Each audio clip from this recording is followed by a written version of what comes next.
Уважаеми зрители, моя колега Иван Коликов получи имейл от един български полицай, командирован да пази държавната ни граница. С потресаващи снимки е този имейл и видео.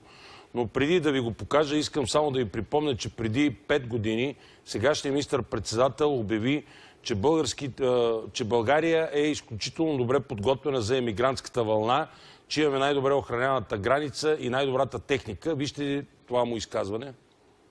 След среща с австрийския канцлер, премиерът Бойко Борисов увери, че България е надеждна граница на Европейския съюз и отговаря на всички изисквания на Шенген.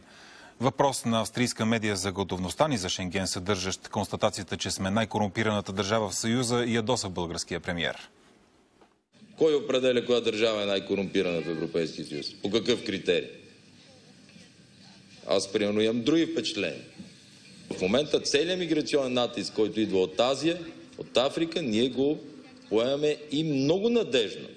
Много по-надежно от много държави, госпожо, от Европейския съюз, се справяме с нашата граница. И купихме най-добрите катери, най-добрите кораби, най-добрите хеликоптери, скенери и свършихме огромна работа. Докато аз, когато съм пътувал между Виена и Мюнхен, границата между Австрия и Германия е една табела на една бензиностанция. Ние сме надежна граница на Европейския съюз и в момента. Днеска би могло Европейския съюз спокойно да ни приеме в Шенген. Днес. Имаме една сграда да доизмажеме. Се надявам до края на февруари да направят. Така, уважаеми зрители, надявам се, че сте разбрали. Имаме най-добрите катери, най-добрите кораби, най-добрите хеликоптери и скенери. И съм останало само да ударим боята на една сграда. Ето каква е реалността 5 години по-късно. Видеото е направено от български полицай, командирован да пази границата ни, и е придружено от писмо на полицая.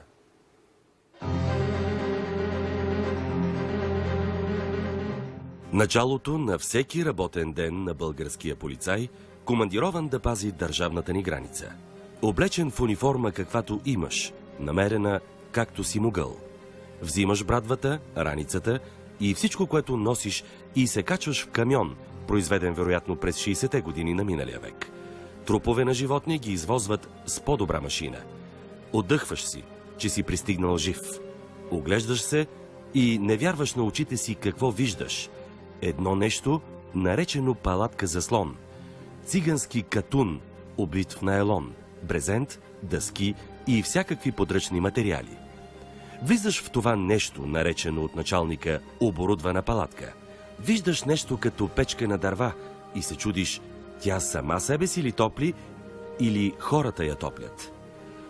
Намираш вътре в катуна импровизирано сглобена дървена пейка и някакво подобие на стол. И започваш да мислиш, кой нормален човек би издържал в условия на минус 10, минус 15 градуса в сняг или леден дъжд, 14-15 часово дежурство, обхождайки граничната бразда и разчитайки на този катун за подслон и топлина. Успокояваш се от факта, че поне имаш брадва в ръцете си. И след като си издържал това 14-15 часово приключение, отново се качваш на автомобила от 60-те и благодариш на Господ, че те опазил жив. Ето как, дами и господа европейци, данъкоплатци, българският полицай се опитва да ви пази.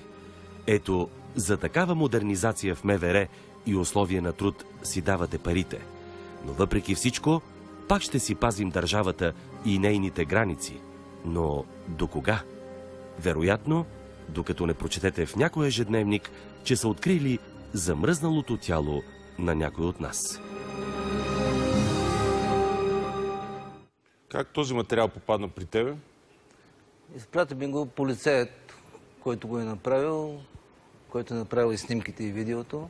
Аз разговарях с този човек, реален човек, чието име, разбира се, няма да кажа, за да не бъде уволнен до края на предаването.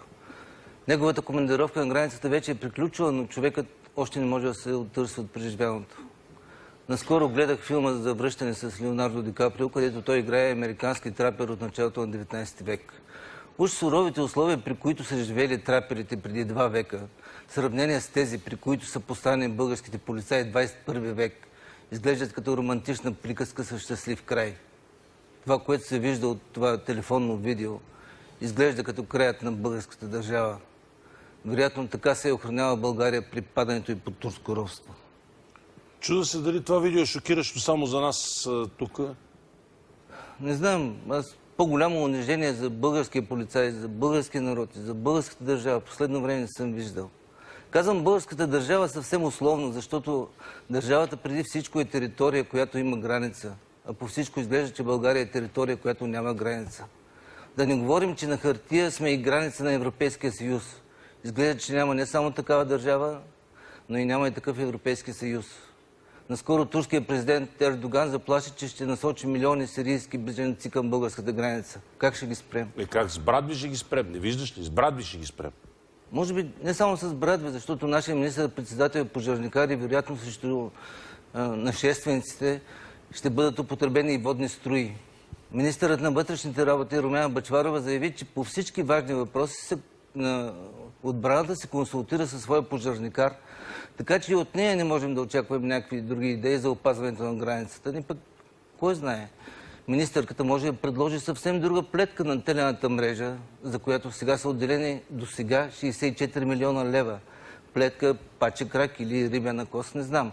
Като всяка държава, която смята своите служители за нищожества, България ще отдели още 90 милиона лева за тел и по още една брадва на човек.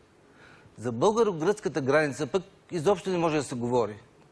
Поради затварянето на граничните пунктове от гърците, телената ограда е най-лесният начин за преминаването от Гърция в България. Ето как аз видях тази граница.